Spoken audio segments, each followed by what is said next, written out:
Welcome back to the Deep Dive. You know when a wrestling show is the very last stop before a huge international event like Crown Jewel coming up in Perth? You sort of expect fireworks, right? Just wall-to-wall action. Yeah.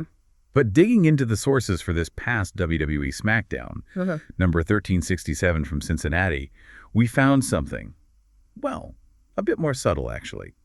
Deeper than just brawls and big moves. Exactly right. This deep dive, it really shows the episode was less about just generating raw heat and much more focused on calculated, almost psychological warfare. Yeah. We looked at the detailed reports, every segment, every result, all the key interactions. So our mission today, it's really to untangle that web. You've got shifting alliances, championship pictures, and total flux, and this massive main event ambush, clearly engineered by guys like Paul Heyman and Seth Rollins. So if you're trying to get a handle on the, let's say, strategic instability heading into Perth, this is probably the episode to understand. Absolutely. This look at the source material really hammers home that the whole night, the central theme, it was about weaponizing doubt. You saw every major faction deliberately sow friction, create instability right when opponents need to be trusting each other the most. Okay, let's unpack that. Yeah. Starting with what felt like the strategic core of the show. Yes. The main event.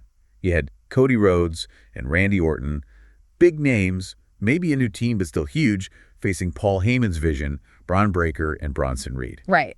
And on paper, that match should have been a way for Rhodes and Orton to build some momentum, you know, especially before Rhodes' big title defense at Crown Jewel. But Heyman, well, he doesn't really do unity, does he? He's the master of leverage, not unity. Look how he came out, not from the back, but through the crowd. With Breakker and Reed, but it makes it feel less like a formal entrance, more like an inevitable appearance he just had to make. And he immediately sidesteps any physical threat. Straight for the mind games. Yeah, I found that whole exchange just really fascinating. Heyman basically spoils the match results, says they'll lose, but then uses that prediction to hammer a wedge between Rhodes and Orton before they even lock up. It wasn't just trash talk, it was framing. He set up this scenario where no matter who actually gets pinned, both guys kind of lose mentally. He looks right at Orton and says, if Cody takes the fall tonight, you're going to look down on him. You'll think you should be champion. And then flips it right back onto Rhodes, the champion. If Orton's the one who loses, Heyman asks, where were you, Cody? Where was the champ to save him? Yeah. It's brilliant, really, constructing that narrative. And you got to remember the context here, which the sources point out. Heyman's maybe feeling a bit desperate. Roman Reigns just showed up on Raw, cost his guys the Vision a match against the Usos the week before. Right. So stopping this Rhodes-Orton thing from becoming a real long-term problem, that's a priority for Heyman. Maybe even more than just winning this one specific match. It's about attacking the relationship itself. Okay, that explains why it felt so deliberate. He wasn't just throwing insults, he was hitting a potential weak spot. But isn't that a bit obvious for a veteran like Orton? The sources said he was seen looking thoughtful backstage afterwards. Did it really work? Well, think about it. Heyman's targeting Orton's history, right? His past issues with partners, his own ambition. It's not about whether the words are literally true in that moment. It's about whether they resonate with something deeper, a vulnerability. So the fact that the sources confirm Orton was looking thoughtful, that suggests the tactic landed exactly how Heyman wanted, pitting history against the current situation. Okay, so moving from that calculated strategy to, well, utter chaos. Yeah.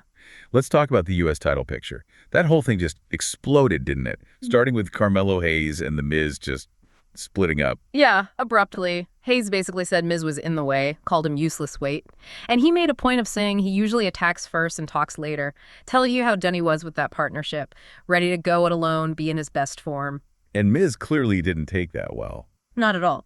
So when Sami Zayn puts out his U.S. Open challenge, Hayes strolls out, all confidence. Only for Miz to come charging down a ramp. Yep. Skull-crushing finale right there on the ramp. Takes Hayes completely out of the picture. Instant payback. Classic Miz, really, a premeditated strike.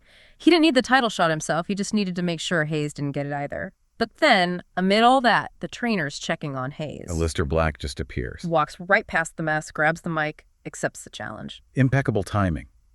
Was that just luck, pure opportunism? Yeah. Or did the sources suggest maybe he was watching this whole thing unfold, waiting for that exact moment? Black's always presented as a precision operator, right? Whether he planned it down to the second or just saw his opening, his ability to step into that kind of volatile situation and just seize the moment, that's pure Black. And the match itself.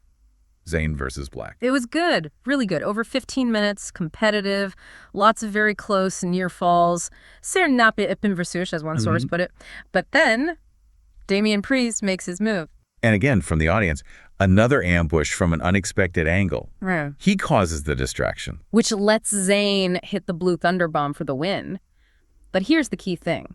Priest completely ignores Zayn afterwards. Doesn't even look at the champ. He went straight for Black. Straight for Black. Puts him through the announce table with a razor's edge. That signals something targeted, right? Something personal, maybe. Priest is clearly positioning himself as the dominant, maybe unhinged force in this whole title scene now. And that unhinged part really escalated later, didn't it? Priest confronting Kit Wilson, who's in a wheelchair. Yeah, mocking him for trying to stand up and then just shoving him, wheelchair and all, down a ramp. You hear the crash in the background, according to the reports. Wow. I mean, we talk about psychological warfare, but that, shoving an injured guy down a ramp, that crosses a line into something else. Pure villainy, maybe cartoonish, but it definitely gets attention. Sets the stage, though. Exactly. It justifies the immediate challenge he threw down to Black. Last man standing match next week. The U.S. title scene is now just extreme violence and total instability. Okay, so if Priest represents instability through violence, the women's division showed us instability can also create quick opportunities. Let's pivot to Chelsea Green, trying to recruit Sol Ruca and Zarya for her Secret Service. Right. And Nick Aldis, the GM, he sees Ruca and Zarya together and immediately spots that potential, that synergy. He didn't waste time. No. Sets up a tag match right then and there. And these two, the sources started calling them Zaruka pretty quickly. They just clicked. Took out Green's team, the Green regime, in under 4 minutes. Ruca hits the Soul Snatcher on Green for the win. Fast, effective. And the sources noted the women's tag champs, Alexa Bliss and Charlotte Flair, were watching backstage. Impressed. Yeah, clearly seeing Zaruka as potential challengers down the line. That throws the whole women's tag division into an interesting new phase. Then, shifting to the top title, we had the contract signing for Crown Jewel. Tiffany Stratton versus Stephanie Vaquer. Both women very confident, both claiming they're the top of the division. Stratton, of course, promising it'll be Tiffy time in Australia.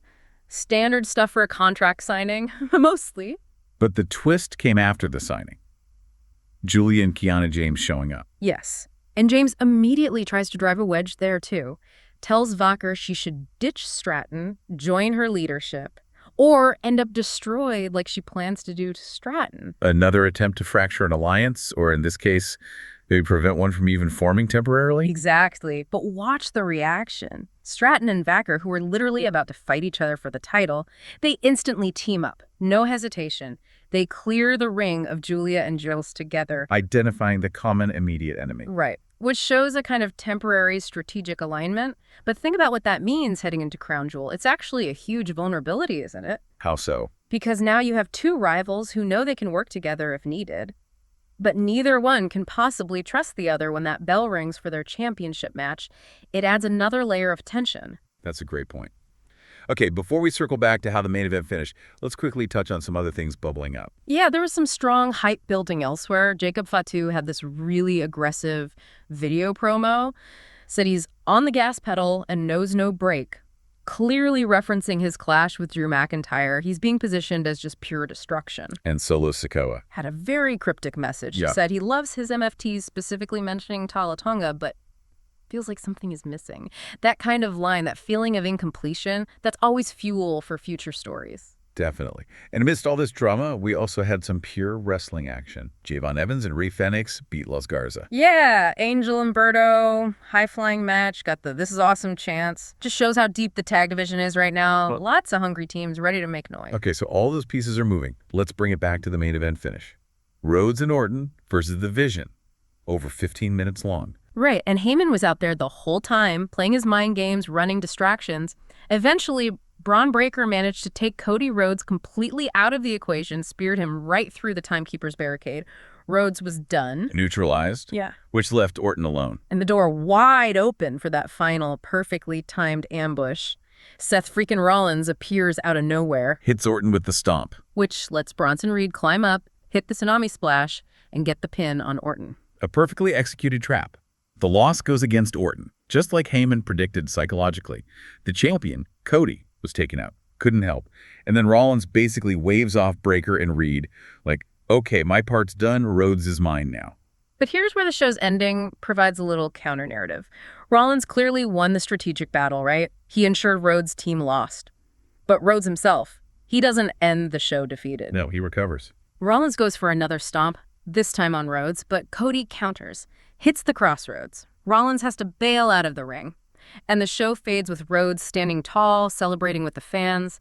It shows that even when they dismantle his partnerships, he still connects, he's still resilient.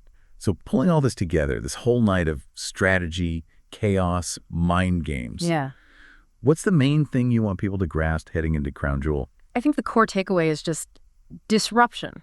Calculated disruption. Look, Rhodes is being successfully isolated. Heyman's doubt, Rollins attacks. It's working on that level. The tag division suddenly wide open because Zaruka looked like legit contenders out of nowhere. And the U.S. title. Pure chaos. Unstable, ultra-violent threats now with Priest going off the rails and Black looking for revenge. Every major story really is about breaking things apart, fracturing teams, sowing discord, whether it's Heyman or Julia and James, or even like the Wyatt Six faction backstage apparently questioning the Street Profits' unity.